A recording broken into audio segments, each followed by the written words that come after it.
Today on Rescue USA.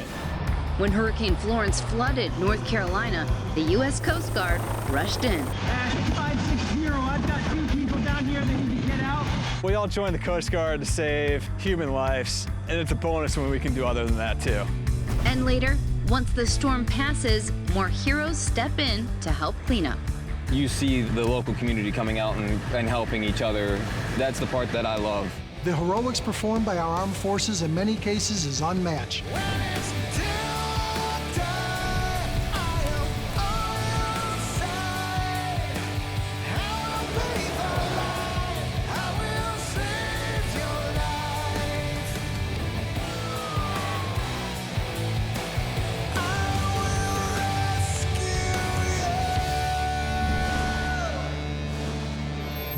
As those of us on the East Coast of America know all too well, hurricanes can be devastating. They can have violent winds, life-threatening storm surge, and deliver feet of rain. Thankfully, when the coast is in danger, there is one heroic group who is always on the job, the U.S. Coast Guard. Rocky Point, North Carolina is a small, rural community just outside Wilmington. Even with the threat of hurricanes, those who live there wouldn't think to live anywhere else. It's beautiful. I mean, I'd recommend anybody to come and live down here because the weather is just so gorgeous for people. But in September of 2018, that gorgeous weather got turned upside down. Hurricane Florence was gaining strength and widening. It definitely looked like it was going to have drastic impact on our borders and on the coastline. Here in Atlantic City, as we're watching as it's slowly starting to stall out, we knew that it wasn't going to be such a heavy, destructive storm as it was going to just be a massive water event. Like many who live in hurricane country, John and Mary Williams did not heed the initial evacuation orders, hoping that the storm might not be as bad as projected. I'm stubborn. I didn't think it was going to be that bad. Come find out, it didn't pass through like I was hoping it would. It was a hurricane for the history books. Florence cut a swath more than 500 miles wide. Most devastating in all of that, the slow pace. Crawling along at just 2 to 3 miles per hour, it was able to drop more than 18 trillion gallons of water. That meant unprecedented flooding in both North and South Carolina. That area was very saturated with rainfall, but more importantly, that area was right next to the Cape Fear River. But with the storm still lingering over the area and the heavy rainfall, that Cape Fear River was still flowing very high and going to continue rising. The waters were up to the roofs of almost all the houses there. All the neighborhoods were the same way. The water was coming down the road like there was no tomorrow, flooding everything out in its way. It just kept coming up higher and higher, and the wind just kept getting stronger and stronger. And I was just very scared, very scared. All the doors were inside the house. They were on our bed, and they were scared because the water was over their heads. With the power and cell towers out, John and Mary and their 6 dogs were stranded without any way to contact the outside world. That water, the way it was coming in, I didn't think we were ever going to make it out. That water was just coming in so fast. I've got another 12 inches before it comes in the house. In September 2018, Hurricane Florence inundated parts of the southeast coast, claiming several lives and doing $24 billion worth of damage.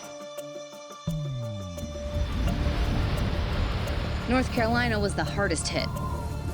19,000 people made it to shelters, but many tried to ride out the storm at home, and they were now in a dire situation. Among them, John and Mary Williams of Rocky Point, plus their 6 dogs. I mean, you couldn't even see the trees. They were just underwater, completely underwater. And all I kept saying was, where'd all my trees go? And they were just underwater completely. There was no getting out of it. I mean, that's how bad it came up. With no way to communicate with those trapped in the floodwater, the Coast Guard began early morning search and rescue.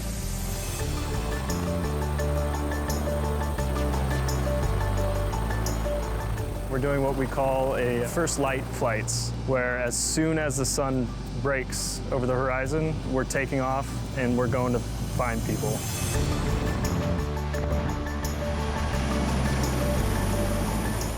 We're in the area just searching for anything we can find, anything we can do to help.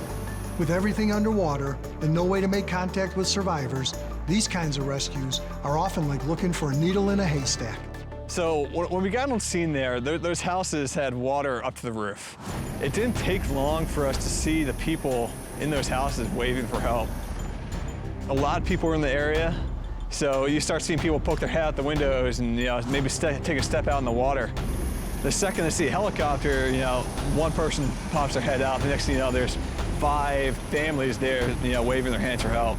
We were waving our hands for them to come because we wanted to be rescued. The house was surrounded by trees, 100, 125 feet tall. On all 4 sides, high power lines. So as a flight mechanic, you're not just worried about tangling your cable up. You actually have a rescue swimmer attached to that cable. And it's the most dangerous thing we do. They sent me down on the cable. I was lowered next to a submerged car.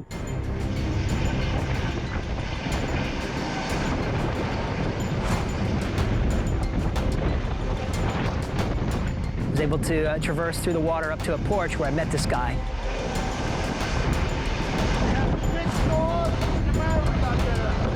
He says, I've got 6 dogs, my wife and I, in this house that, is partially submerged, and they're looking to get out. 6560, I've got 2 people down here that need to get out. We are looking at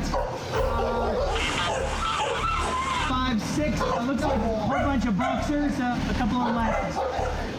We're all in the cabin thinking, there's no way, he said, we're picking up 6 dogs. Like I said, I'm sorry, we can't understand what you're saying, swimmer. Come back. And lo and behold, we had 2 people that wouldn't leave without their dogs. Our first responders are trained for this. However, this isn't easy, and adding animals into the mix only adds concern and greater bravery to Brad and the crew. So, the crew on the scene had to determine if the rescue was even possible. Our helicopter is very weight limited, very power limited, very fuel limited. We can't exceed our limitations. We got to worry about how many people we can fit in our helicopter safely in doing so, too. After conferring, the crew decided they would try to make the entire rescue work with multiple trips. We leave that cage is safe, okay? Let's get your wife out. We'll bring your wife and the 3 dogs, and we'll come back for you and the dogs. And 6560, rescue tour.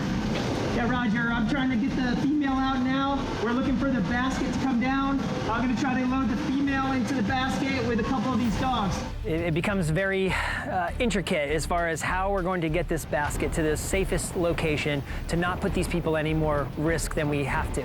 So I don't want to bring her back out into the water. There's down power lines, there's debris, there could be snakes. Who knows what's in that water? You sit right down inside here. We'll get this dog with you. They had the basket drop down, and he was going, come on now, I'm gonna put you in with 1 dog. And I was like, me? And he was like, yeah, you. Once Fitzpatrick got Mary and the dog loaded in, he gave the all clear to Wiseman in the helicopter. And I held my dog so tight, and we just went up in the air together. After I got up in the sky, I was a little scared, but not that scared. Just very happy to be rescued, really. And then men did a beautiful job. I'm an animal lover. I have 2 dogs myself. That was exciting for me. We all joined the Coast Guard to save human lives, and it's a bonus when we can do other than that too. Try to get you and a couple more dogs. I can stay back here. When they come, I can help start loading the rest of those dogs. But just when it seemed like everything was going according to plan, rescue swimmer Fitzpatrick was confronted with a brand new challenge. Hey! Hey! 6560, I've got 2 people coming my way now. When we got on scene for the second time, we noticed more people coming out of the houses trying to get the attention of the other helicopter. How y'all doing? Anybody else with you guys? Okay.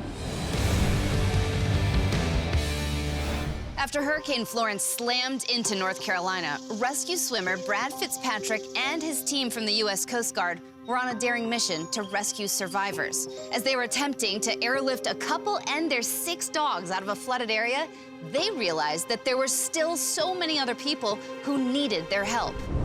Anybody else with you guys? We're gonna get a helicopter right here. What's up? We got some issues with that. Okay, what's up? I'm not leaving. It was very emotional. You know, I'm telling him, hey, we don't know what's happening with the water, if it's still rising, what the situation is, and when we can come back to get him. So I encouraged him to come with me, but he wanted to stay back with his property. This whole area is underwater and the river is still starting to rise. They're real worried that these rivers are going to come up even higher. I'm trying to get you guys I've been out. looking at the chart, the crest chart on NOAA satellite, and it's saying it's cresting. They're saying right now it's peaking, but they're just worried no boats or trucks can get into this location, so we're trying to get you folks to higher ground. It's very important that you listen to these trained professionals like Brad Fitzpatrick. They know the dangers better than anyone and are there to make sure you don't put yourself in even greater peril. Still, the man was adamant, so he stayed behind while his wife was lifted to safety.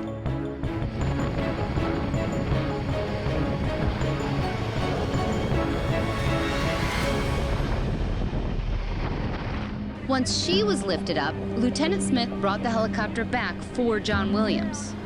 It was really tricky at first because I had to put the basket between a car and their porch stairs, which was probably about a 10-foot area. And there was still the issue of how to get the remaining animals out alive. There's all these animals that need to be rescued, and I've got dogs. I'm a dog lover. I wouldn't want to leave my pets behind either. This happens to be my first time ever hoisting live animals in a basket. I didn't want to send the dogs. I was very uncomfortable that they might get finicky and try to jump out.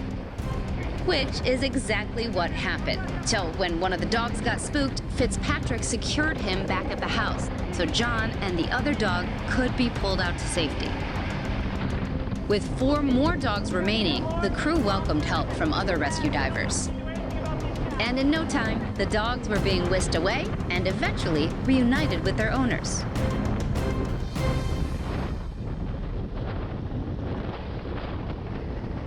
The Coast Guards, they were wonderful. They saved our lives and these babies' lives. And I thank them so much, and they couldn't have done a better job. The Coast Guard and other first responders are always dedicated to saving human lives first, but they make extraordinary efforts to save pets and animals whenever possible. I'm just happy we're able to get those people from a bad scenario to a good scenario. You know, it's their worst day. It's one of our best days. John Williams is slowly rebuilding his longtime home after what could have been a fatal mistake. I'm going to evacuate when they first announce it. I'm not going to hang around this time like I did the last time. Hurricane Florence taught me a very bad lesson. How I lost everything, almost coming to lose my life, my wife, almost coming to lose her life, and our animals because of my stupidity. Knowing that we were there, knowing that we were able to get not only the people out, but their animals that they love and they consider their family as well, it meant so much to me, a dog owner, knowing that we didn't leave anybody behind. We got the family, we got their dogs. You know, we did the best we could, and we actually made a difference. Thank you.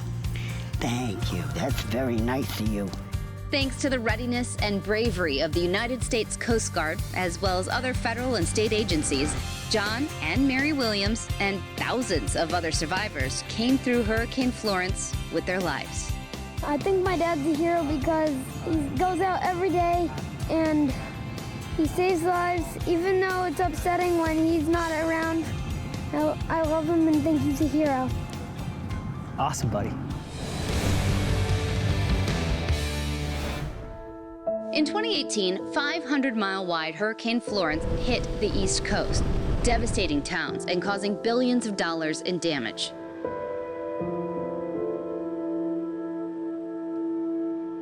When a storm like Florence hits, a special branch of the military, known as the National Guard, is often called in.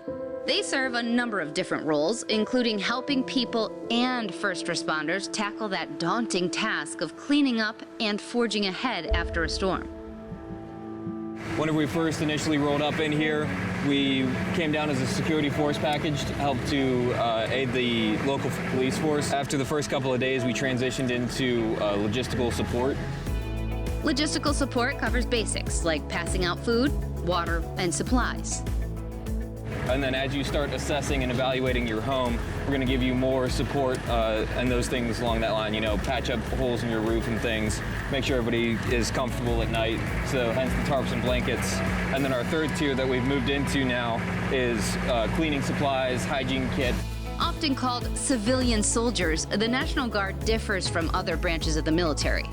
Unlike the Army, they can hold regular jobs outside their military duties. They are also under the command of the state government instead of the federal government, which is why they are the first ones called in whenever a state is faced with an emergency.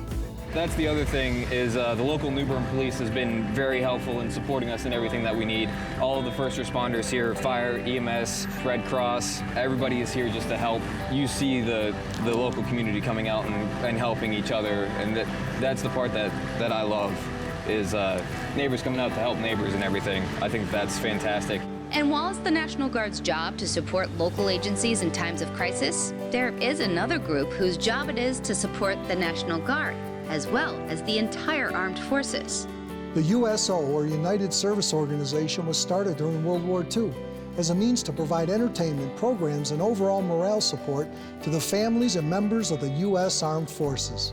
So when Hurricane Florence damaged the oldest operating USO in the country, Sheldon Yellen jumped in.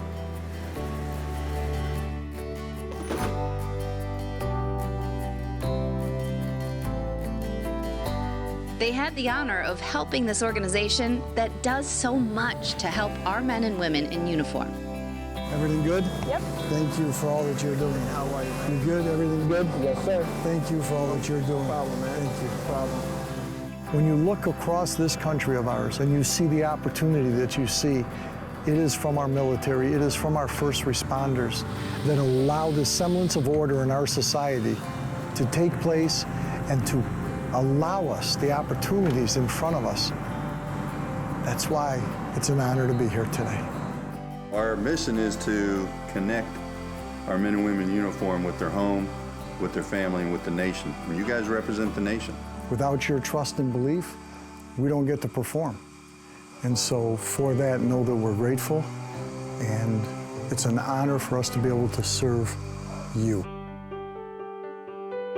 Opened in 1942, just after the start of World War II, this center is the oldest continually operated USO in the country. They provide a number of invaluable services to the members' families of the military and their families.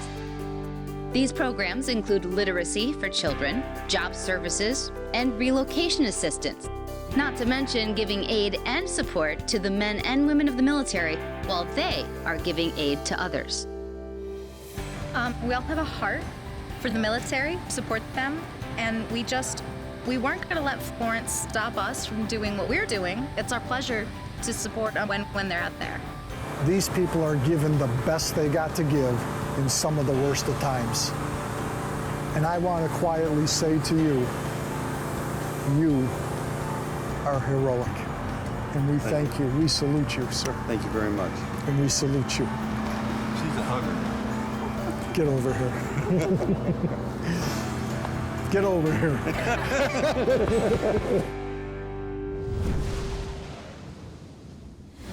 From the dedicated men and women serving in the U.S. Coast Guard, the National Guard, and the USO, we give our deepest thanks for all of you who stand tall in the face of danger. I'm Ginger Z, and we'll see you next time. Thanks so much for watching.